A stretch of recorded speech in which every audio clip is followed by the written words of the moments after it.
Nous observons ainsi une pression sur notre système hospitalier qui reste très forte. Chaque jour, nous enregistrons près de 2500 nouvelles hospitalisations et plus de 200 admissions en réanimation, soit une personne toutes les 7 minutes. Et cette pression ne s'est pas réduite au cours du dernier mois. Nous sommes toujours à plus de 25 000 personnes hospitalisées, dont 2600 malades en réanimation. Un lit de réanimation sur 2 est occupé par un malade de la Covid. Pour les accueillir, nous devons faire de la place en continuant à déprogrammer des opérations chirurgicales moins urgentes. Il est donc hors de question de désarmer notre système hospitalier. Nous constatons également que la situation se dégrade dans certains territoires plus rapidement qu'ailleurs. C'est le cas dans les régions situées à l'est du pays, ce qui nous a conduit à prendre la semaine dernière des mesures spécifiques dans 15 départements. C'est aussi le cas de certains territoires d'outre-mer, notamment la Guyane. À cela s'ajoute l'inquiétude liée à l'évolution de la situation au Royaume-Uni. La flambée de cas que connaît ce pays et dont je vous parlais à l'instant pourrait être due à l'apparition d'une souche variante du virus. Un autre est également apparu en Afrique du Sud. Si ces nouvelles souches virales semblent être encore peu répandues dans notre pays, elles pourraient, selon les connaissances scientifiques encore préliminaires dont nous disposons, être davantage contagieuses. Compte tenu de ces éléments et du degré d'incertitude encore élevé, nous avons immédiatement réagi pour empêcher le plus possible que ces virus ne puissent se propager sur notre territoire. Nous avons décidé le 20 décembre dernier de fermer les frontières avec le Royaume-Uni et cette mesure sera prolongée jusqu'à nouvel ordre. Seules certaines catégories de personnes très précises sont autorisées. Elles doivent obligatoirement présenter un test négatif réalisé sur le territoire britannique pour entrer sur notre territoire. Je cède la parole au ministre de la Santé, Olivier Véran, qui va vous présenter les informations qui sont à notre disposition sur ces 2 souches virales. Effectivement, Monsieur le Premier ministre, si un virus comme le Covid-19 est amené à muter régulièrement, 2 variants de ce virus, issus de mutations repérées au Royaume-Uni et en Afrique du Sud, nous inquiètent et nous mobilisent en particulier. Le variant sud-africain est encore mal connu. Il fait l'objet de recherches à l'échelle mondiale. Nos techniques de génétique ont permis à ce jour de le repérer chez 3 patients sur le territoire national. Le variant anglais, lui, fait l'objet de davantage d'études connues et de publications. Et ce que nous savons ou suspectons à date sur ce variant anglais, je vais le résumer. D'abord, il est considéré comme plus contagieux, de l'ordre de 40 jusqu'à 70% plus contagieux que le variant que nous connaissons en France. Deuxièmement, en environ 2 mois, il est devenu le variant majoritaire en Angleterre, c'est-à-dire qu'il a pris la place du variant tel que l'Angleterre le connaissait et qui est le variant actuellement en diffusion en France. Troisièmement, parce qu'il est plus contagieux, il est responsable d'une aggravation importante de l'épidémie en Angleterre. Je rappelle par ailleurs que l'Angleterre, comme l'Écosse, ont décidé d'un nouveau confinement. Quatrièmement, il donnerait le même type de symptômes que le variant classique, sans davantage de cas graves. Mais comme il est plus contagieux, forcément, les cas symptomatiques et donc les cas graves sont également plus nombreux. Cinquièmement, il serait plus contagieux également chez les enfants, d'après certaines études préliminaires, mais il ne serait pas plus grave chez l'enfant que le virus que nous connaissons, fort heureusement. Nous voulons éviter à tout prix la diffusion de ce variant en France. À ce jour, nous avons identifié 19 cas en circulation sur le territoire national, dont 2 dans le cadre de clusters dits à risque, un en Île-de-France et un en Bretagne. Nous nous attendons clairement à en identifier davantage. Voici ce que nous mettons en place pour pouvoir être particulièrement vigilants et actifs. D'abord, tous les laboratoires, mais aussi les centres de recherche et bien sûr Santé publique France sont mobilisés pour traquer le variant partout. Ce jeudi et demain, tous les tests PCR douteux, c'est-à-dire pouvant suggérer qu'il s'agit d'un cas de variant anglais, seront analysés sur une plateforme pour ce qu'on appelle du séquençage génétique, permettant de dénombrer le nombre précis de cas de variants à tracer sur territoire national pour la journée d'aujourd'hui et de demain. Deuxièmement, une surveillance accrue est organisée dans les écoles en lien avec Jean-Michel Blanquer ainsi que des opérations de dépistage. Ah, c'est mon doigt qui est sale. Venant de Grande-Bretagne Bon, avec tes affaires à d'Afrique du Sud doit Vous l'avez quand, mon vidéo, test c'est négatif sale. datant de moins de 72 heures avant le départ s'il souhaite venir en France. Nous prenons la menace de ce variant anglais et la menace C'est moi qui de sais ce expliquer variant comment africain Non. très au sérieux et nous prendrons toutes les mesures qui s'imposeront si ces variants C'est pas moi qui sais ton vélo. diffusés C'est sur toi le qui territoire roule. national. C'est toi qui vas avec ton doigt. Regonfle mes T'as- vélos. T'as qu'à faire attention où tu bois. Face à cette situation Elle est en train d'enregistrer. Il a rien à foutre. il n'est donc Là, pas moi, je vais devoir la foutre. que nous Éteins baissions ça. la garde. Allez, C'est c'est bon. étape, moi dire. Allez, C'est pas un truc. Éteins. C'est pas en l'air, moi dire, donc c'est bon. Les Ouais, mesures en vigueur visant à freiner Pas de la mentir. circulation du T'as virus, besoin. mais être T'as prêt, je besoin. le dis, à les renforcer dès l'instant où cela s'avérerait nécessaire en Allez. fonction de l'évolution des prochains jours et des prochaines semaines. La situation relativement maîtrisée de l'épidémie en France ne doit en effet pas nous induire en erreur. La deuxième vague est toujours là. Nous sommes loin de l'objectif des 5000 cas par jour qui correspond au seuil de maîtrise de l'épidémie. La pression sur notre système de santé reste élevée et nous ne sommes toujours pas sortis d'affaire. Nous devons retrouver une dynamique de baisse. C'est la condition pour reprendre le contrôle de l'épidémie. Pour y parvenir, cela me conduit à arrêter les dispositions suivantes. Premièrement, toutes les activités, tous les établissements, tous les équipements qui sont aujourd'hui fermés le resteront encore jusqu'à la fin de ce mois. Les musées, les cinémas, les théâtres, les Ouais, salles je vais la de réparer. spectacle, les équipements sportifs ou de loisirs ne connaîtront dans les semaines qui viennent Ils vont aucun péter un assouplissement. Nous avions fixé, Faut péter un plomb. s'agissant du secteur de la culture, avec Roselyne Bachelot, un point de revoyure début janvier. La situation sanitaire que je viens de vous décrire ne nous permet malheureusement aucune évolution aujourd'hui. Les conditions d'une reprise à compter de début C'est un février bordel. seront ainsi concertées avec les représentants de ces secteurs que j'ai rencontrés à la fin de l'année dernière. Nous souhaitons leur donner de la visibilité en travaillant avec eux à l'élaboration d'une méthode d'ouverture encadrée et progressive. Nous ferons un point le 20 janvier prochain afin d'examiner alors, en fonction de la situation sanitaire, s'il est possible de confirmer la possibilité et les conditions d'une reprise de l'activité à partir de début février.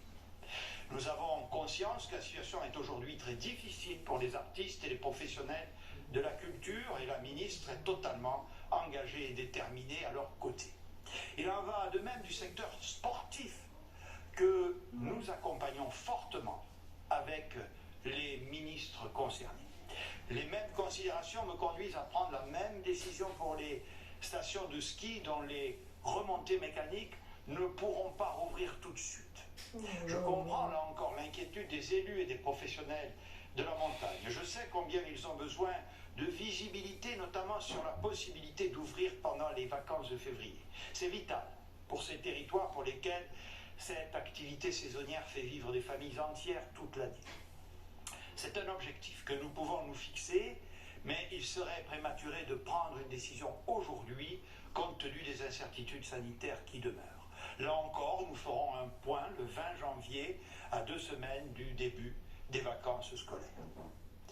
L'État continuera donc d'accompagner les acteurs économiques et les territoires de montagne. Il poursuivra également son action diplomatique vis-à-vis des pays voisins dotés de stations de sport d'hiver. Nous ferons également ce point de situation avec les restaurateurs, les propriétaires de bars et des salles de sport, pour qui, malheureusement, la perspective d'une réouverture en janvier n'est pas réaliste et sera d'ores et déjà reportée à minima jusqu'à mi-février. Bien évidemment, pendant toute cette période de fermeture ou d'activité limitée, le gouvernement continuera à soutenir économiquement l'ensemble des secteurs et des acteurs qui sont impactés directement par nos mesures.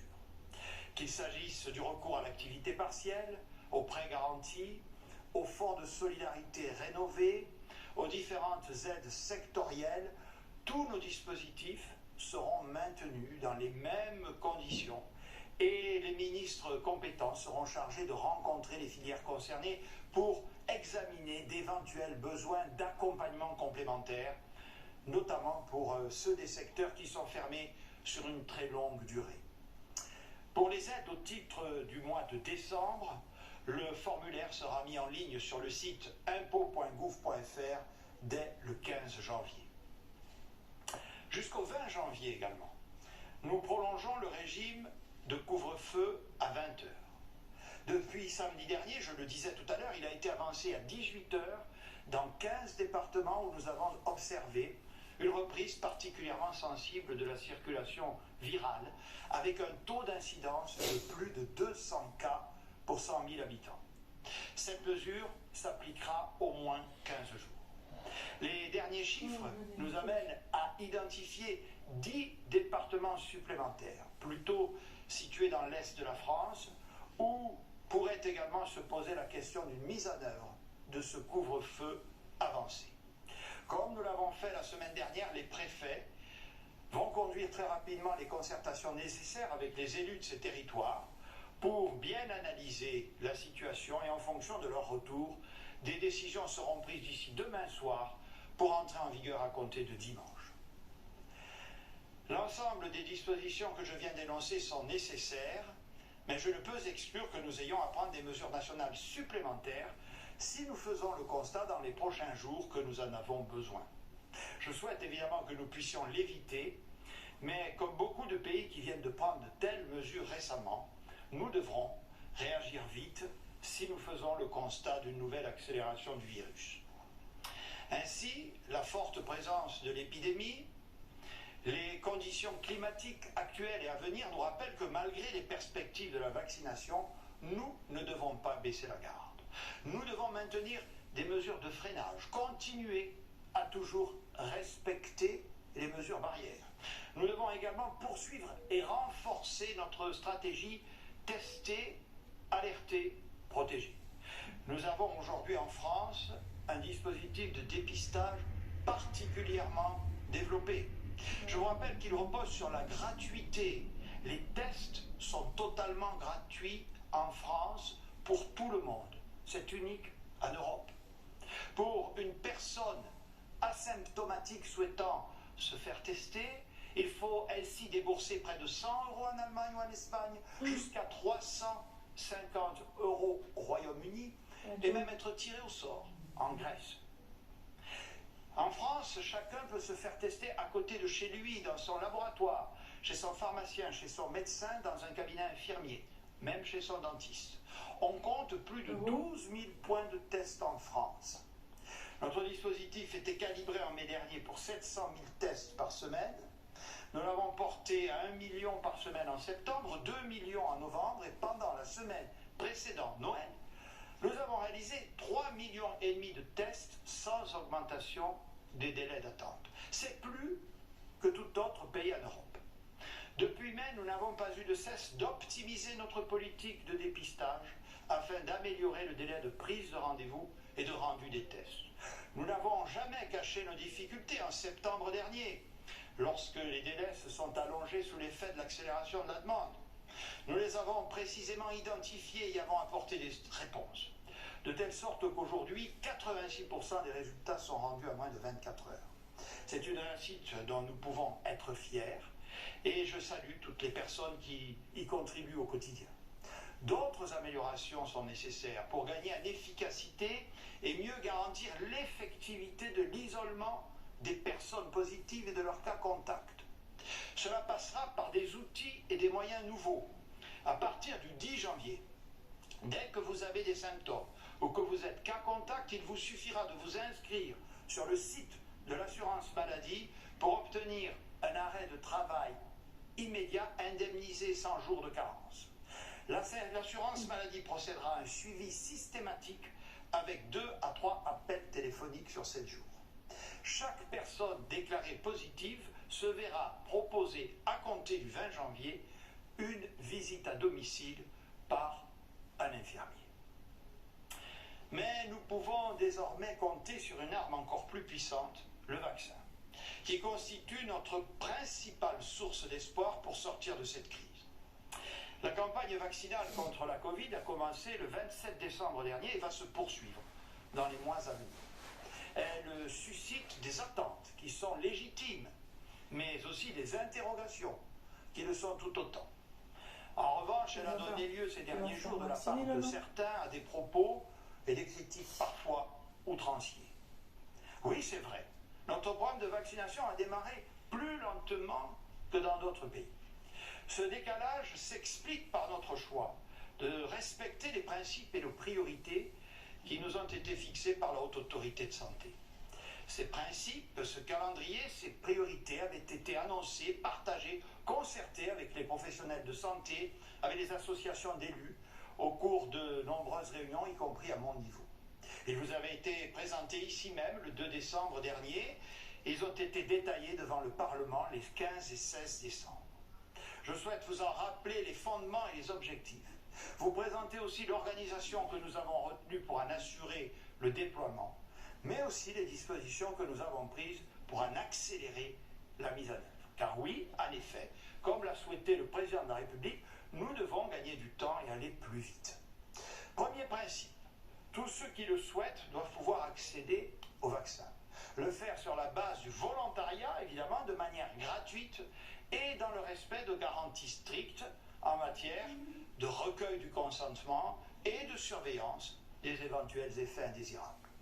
Deuxième élément clé, pour répondre à cet engagement, la France a précommandé plus de 200 millions de vaccins qui nous seront livrés tout au long de l'année 2021. Je vous rappelle que nous avons, avec nos partenaires européens, précommandé depuis juin dernier tous les vaccins les plus prometteurs. Et je veux être clair que c'était le seul mécanisme de nature à garantir le plus grand nombre de doses pour nos concitoyens au vu de la saturation actuelle du marché. Il nous a déjà permis de constituer un portefeuille très large de vaccins en cours de développement. Nous en avons même commandé beaucoup plus que nécessaire. Pourquoi ? Car il est possible que certains de ces vaccins n'obtiennent pas les autorisations ou les obtiennent plus tard qu'annoncé. Cela ne dépend pas de nous et nous avons donc pris des marges de sécurité pour ne pas être en pénurie. La ministre en charge du dossier, Agnès Pannier-Runacher, pourra tout à l'heure répondre à vos questions sur ce sujet. Pour autant, cela signifie que tout le monde ne pourra pas être vacciné tout de suite, en France comme ailleurs. Notre objectif est donc clair, et il a toujours été, vacciner en priorité le plus vite possible les 15 millions de personnes âgées et souffrant de pathologies chroniques. Pourquoi eux ? Parce que les premiers vaccins qui arrivent permettent surtout de prévenir, quand on attrape la Covid, de développer une forme grave de la maladie. Cela veut donc dire qu'il faut protéger celles et ceux qui sont les plus à risque d'être hospitalisés, voire de décéder. C'est-à-dire les 15 millions de personnes âgées ou atteintes d'une pathologie chronique. Si nous parvenons à vacciner ces 15 millions de personnes, nous les aurons protégés du risque sanitaire et nous aurons protégé nos hôpitaux.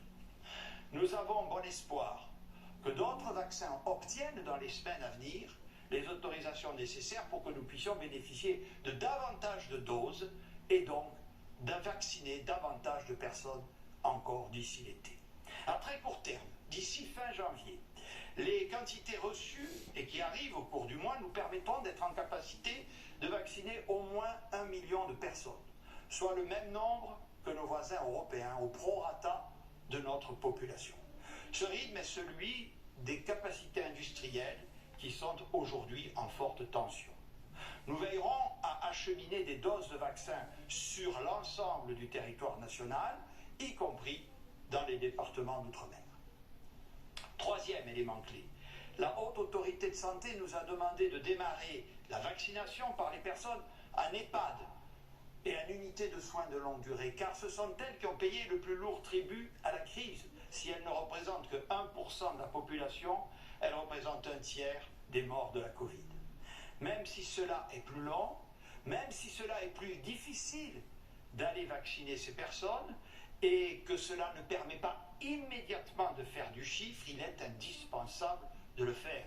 Cette première phase est également ouverte aux personnes en situation de handicap vulnérables qui sont hébergées en maison d'accueil spécialisée et en foyer d'accueil médicalisé.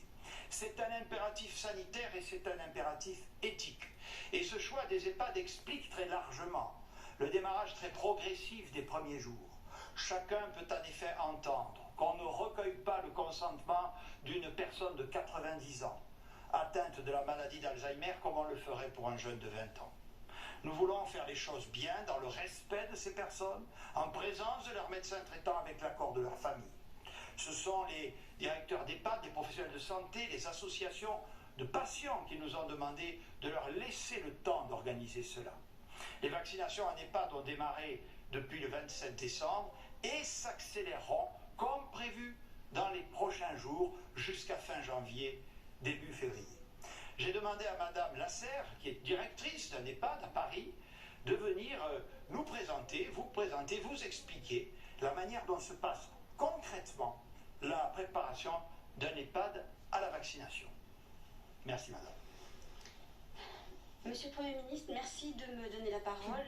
Je suis devant vous en qualité de directrice d'un EHPAD qui accueille 94 personnes, en grande majorité des personnes âgées, vulnérables, en perte d'autonomie, polypathologiques et pour beaucoup atteints de maladies neuroévolutives. Et je viens vous faire partager mon expérience de terrain. Comme beaucoup d'autres établissements, notre établissement a été fortement touché lors de la première vague du Covid. Un tiers de nos résidents ont été atteints, 9 en sont décédés et 23 collaborateurs ont été affectés.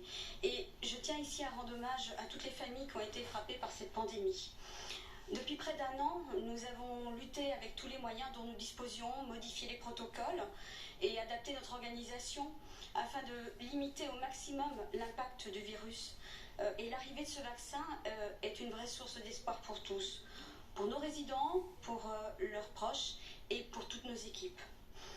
Depuis le 23 décembre, date de la publication de l'avis de l'HAS, nous sommes pleinement mobilisés pour mettre en œuvre la vaccination conformément à la stratégie définie par le gouvernement avec l'appui des services support pour ma part de mon groupe ACPPA.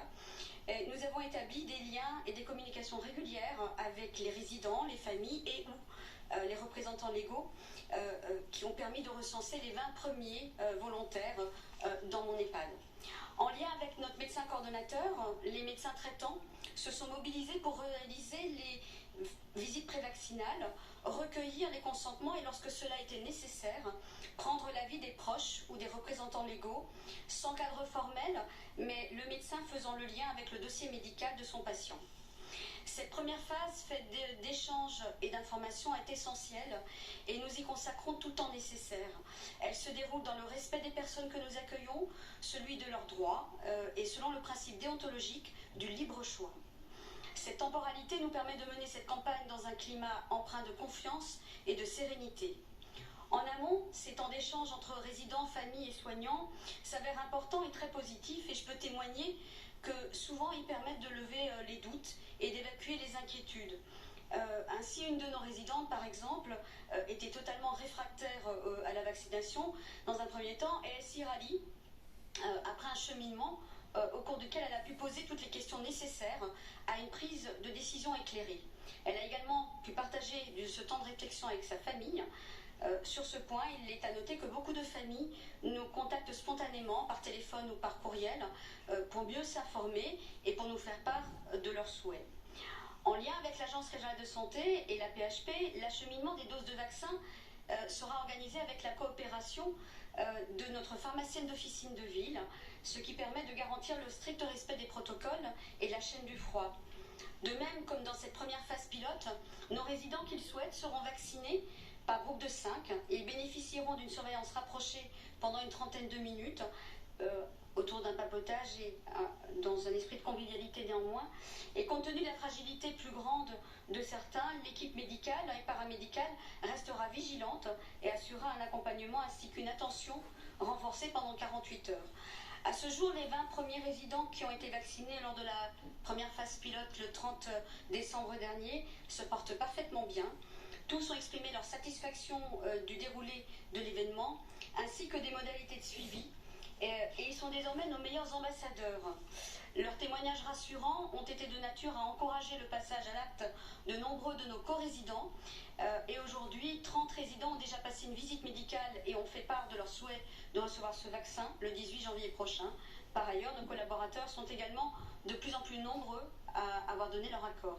Comme les 7000 autres EHPAD de France, on va poursuivre cette campagne qui pour nous est porteuse vraiment de tant d'espoir et nous sommes prêts. Merci beaucoup madame. Comment, comme le président de la République nous l'a demandé, aller encore plus vite? Il ne s'agit pas de modifier, comme je l'ai entendu ici ou là, notre stratégie. Mais il s'agit par tout moyen d'anticiper, d'optimiser, de simplifier sa mise en œuvre et son déploiement. C'est pourquoi nous avons décidé d'avancer ce que nous appelons la phase 2 de notre stratégie vaccinale, après les EHPAD, qui ne devait démarrer qu'en février, et cela dans 3 directions. Première évolution, les professionnels de santé et les aides à domicile de plus de 50 ans peuvent se faire vacciner depuis lundi.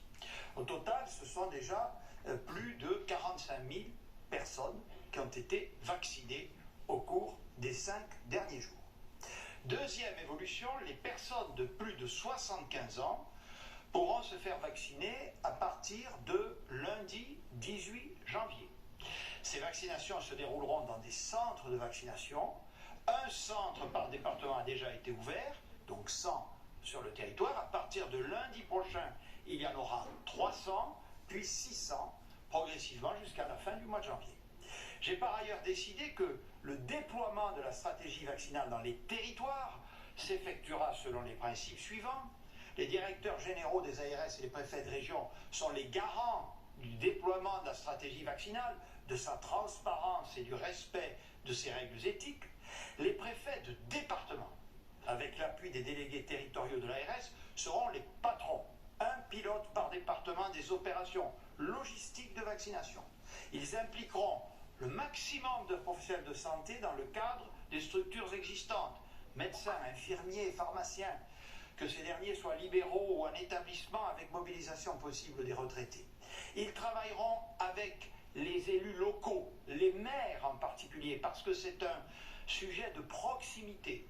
Et les présidents d'agglomération, sièges des centres de vaccination, tous ces élus qui ont, et je les en remercie pour beaucoup, fait d'ores et déjà acte de candidature pour contribuer à cette formidable opération.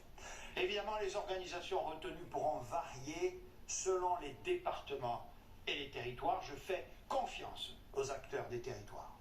Parallèlement, nous simplifions les démarches. Les différentes étapes qui avaient été prévues pour les personnes très vulnérables à EHPAD et que vous a rappelé Madame la directrice, et en décembre, quand nous avions encore peu de recul sur le vaccin, seront allégées pour les populations moins fragiles. Où se faire vacciner? Comment prendre rendez-vous? Quelles sont les démarches à entreprendre? Le ministre de la Santé va maintenant vous donner davantage de précisions.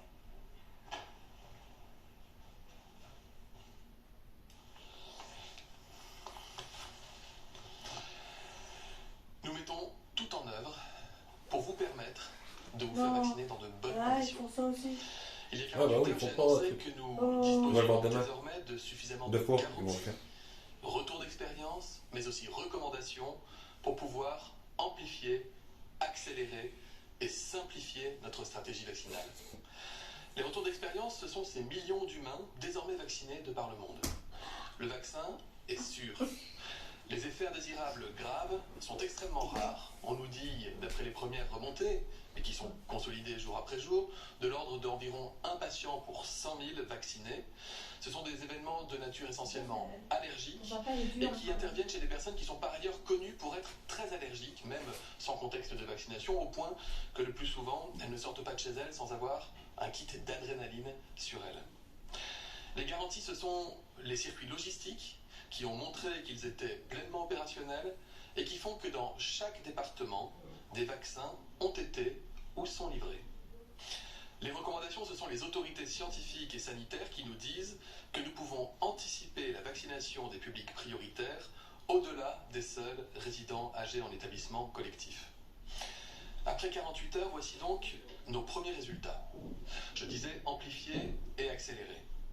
Nous avons accéléré le rythme de livraison de nombreux EHPAD dans de nombreux territoires. Nous avons initié la vaccination des soignants, des pompiers, des aides à domicile, âgés de 50 ans et plus ou porteurs de ce qu'on appelle des comorbidités, c'est-à-dire des maladies qui les exposent à des risques de forme grave. Nous ouvrons également avec Sophie Cluzel la vaccination aux personnes handicapées qui vivent en établissement spécialisé, mais aussi au personnel qui y travaillent s'ils sont âgés de 50 ans ou plus ou s'ils sont eux-mêmes porteurs de comorbidités. Ensuite, nous avons multiplié par près de 4 le nombre d'hôpitaux livrés en vaccins. Nous avons ouvert au moins un centre de vaccination par département et même plusieurs centres dans bon nombre de départements. Monsieur le Premier ministre, vous l'avez dit, nous avons permis la vaccination avant-hier d'environ 5000 personnes. Hier, c'était 12 500 personnes. Nous n'avons pas les chiffres définitifs du jour, mais ce sera au moins 25 000 personnes supplémentaires vaccinées aujourd'hui, avec une montée en puissance qui va se poursuivre jour après jour, jusqu'à atteindre ce rythme de croisière que nous voulons de plusieurs dizaines de milliers de Français vaccinés par jour, et nous visons 1 million de personnes vaccinées d'ici à la fin du mois de janvier. C'est bien. C'est mieux, mais vous l'avez dit, Monsieur le Premier ministre, nous souhaitons aller plus loin, plus fort et plus vite. Les autorités sanitaires françaises viennent de valider un principe important, selon lequel il est possible, sans risque et sans perte d'efficacité, de différer la deuxième injection du vaccin Pfizer, ce qu'on appelle un rappel vaccinal, jusqu'à 6 semaines au lieu de 3. Cela nous permet de disposer de davantage de doses disponibles tout de suite. En tout, ce sont 1 046 000 doses de vaccin Pfizer dont nous disposons actuellement, moins celles donc qui ont été injectées. Et chaque semaine, nous recevrons 500 000 doses supplémentaires de ce vaccin, et ce jusqu'à la fin du mois de février. En mars, le rythme doublera, environ 1 million de vaccins livrés par semaine, grâce à l'ouverture de nouvelles lignes de production.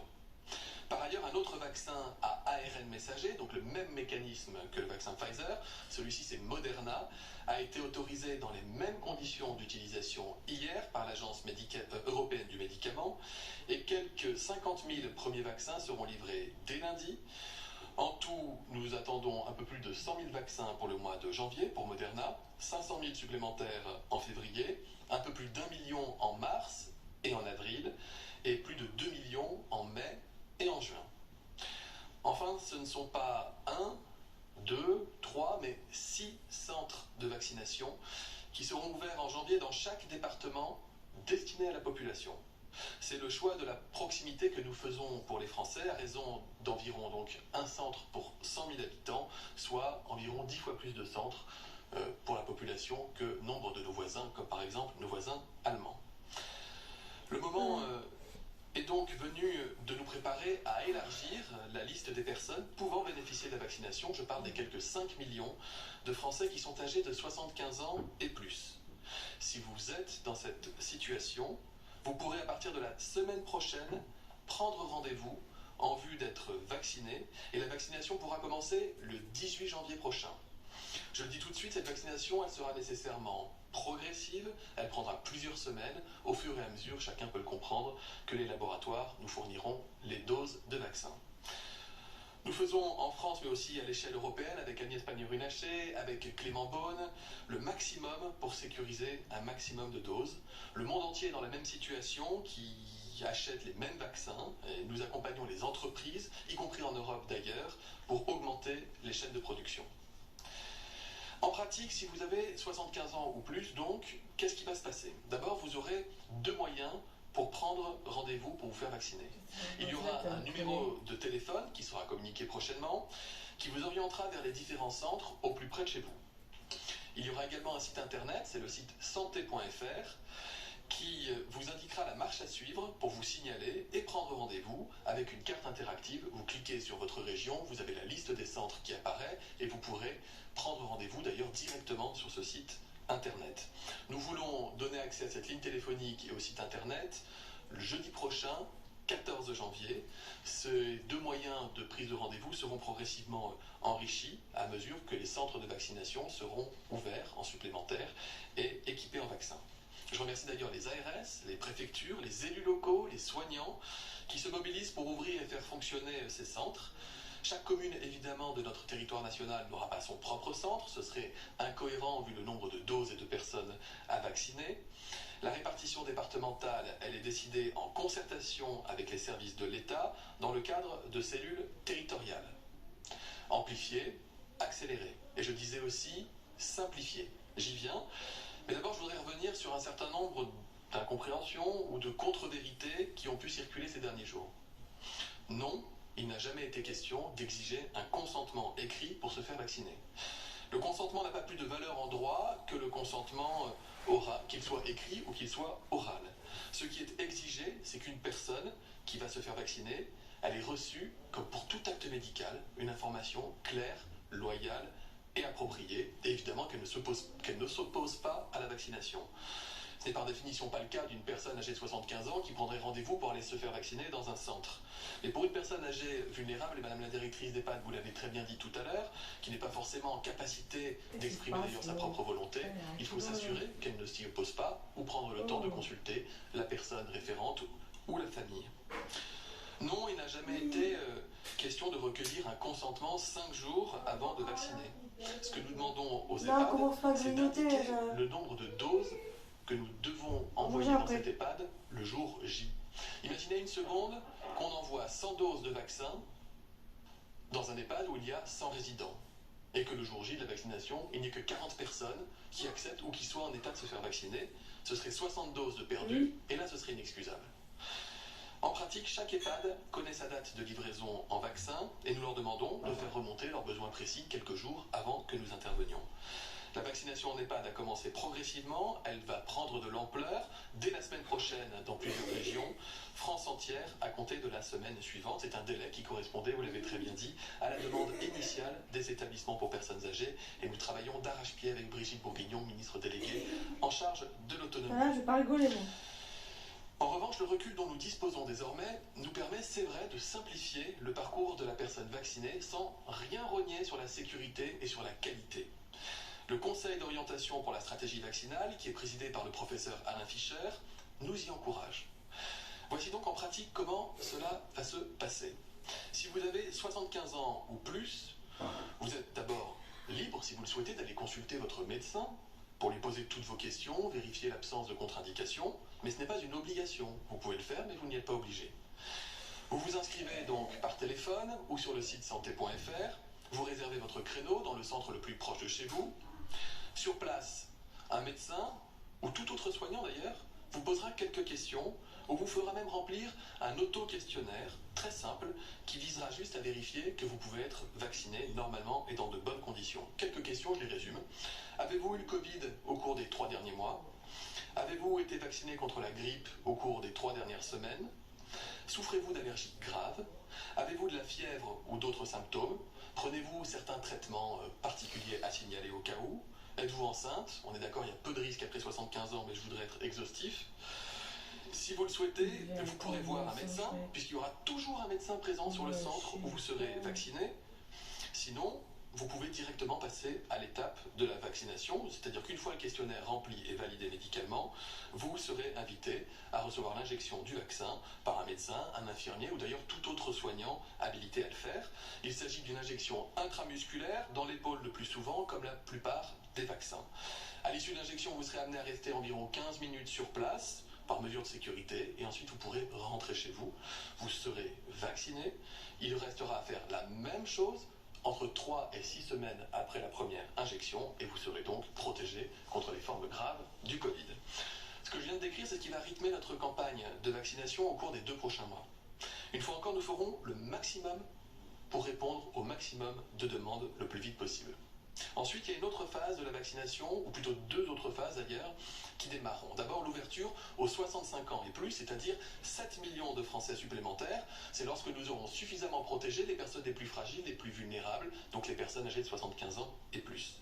Et puis il y aura surtout l'arrivée d'autres vaccins au fonctionnement différent, qui auront évidemment eux aussi été validés parce qu'ils seront jugés sûrs et efficaces. Nous espérons ces vaccins avant le mois de mars. Pour certains d'entre eux, nous disposerons de grandes quantités qui permettront d'aller bien plus vite et de protéger un maximum de Français. Ces vaccins, en plus, ils ne sont pas conservés à moins 80 degrés ni à moins 20 degrés. Ils pourront être réalisés en ville directement auprès de vos soignants. Je rappelle à titre d'exemple que cette année, pour la campagne grippale, ce sont 1,5 million de doses de vaccins contre la grippe qui ont été écoulées en moins de 24 heures. Il m'est difficile de fixer ici un nombre de Français qui seront vaccinés à coup sûr avant l'été. Vous le comprendrez, parce que ça dépend de la validation en bonne et due forme de ces vaccins. Et que nous ne pouvons pas le savoir tant que ces vaccins n'ont pas été validés. Mais je vous confirme qu'en tout état de cause, nous avons commandé 78 millions de doses qui sont normalement livrées avant l'été, entre les 5 principaux vaccins, c'est-à-dire les 2 qui existent déjà, et les 3 autres dont nous espérons qu'ils le seront, et évidemment, c'est suspendu au fait qu'ils soient validés.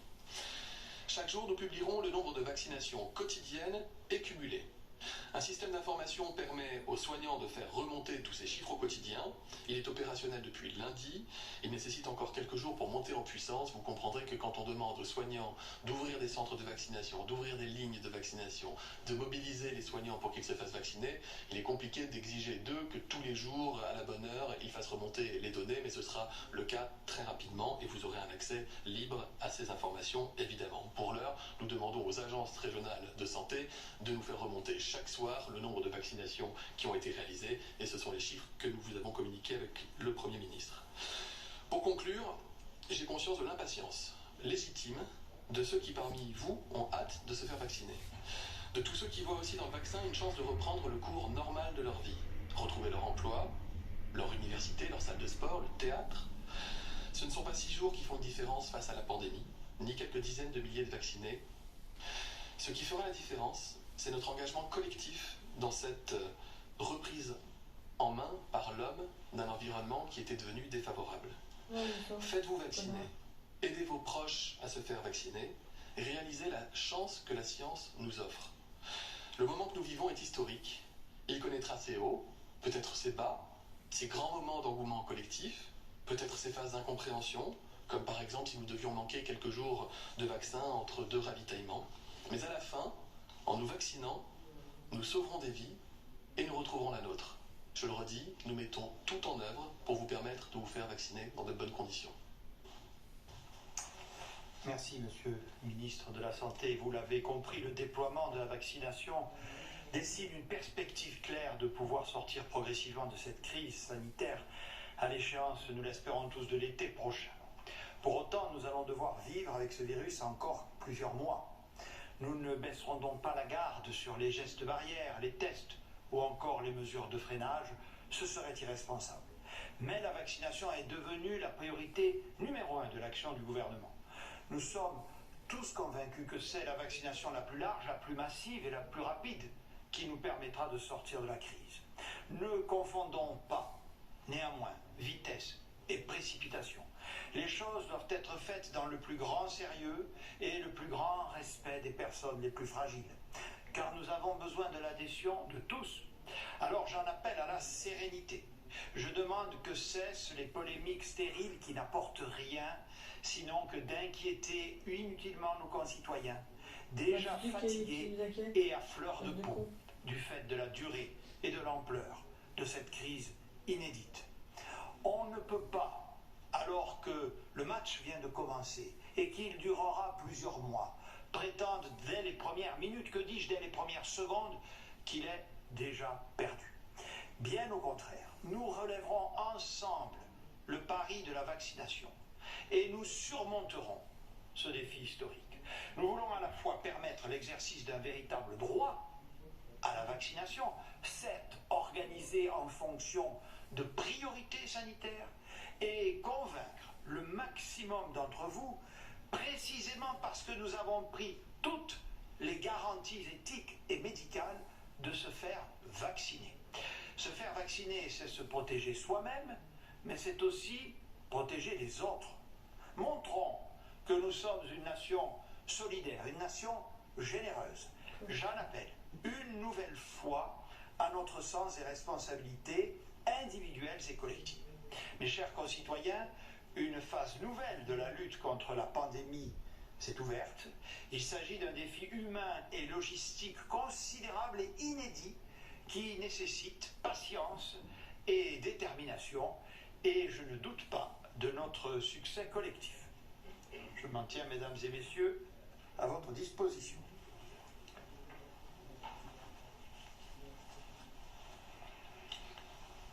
Monsieur le Premier ministre, bonjour. Camille Collin pour TF1 et LCI. Vous avez dit tout à l'heure prendre la menace du variant britannique du virus très au sérieux. L'OMS ce matin a demandé à l'Europe d'en faire plus face à une situation qu'elle qualifie d'alarmante. Alors la France doit-elle justement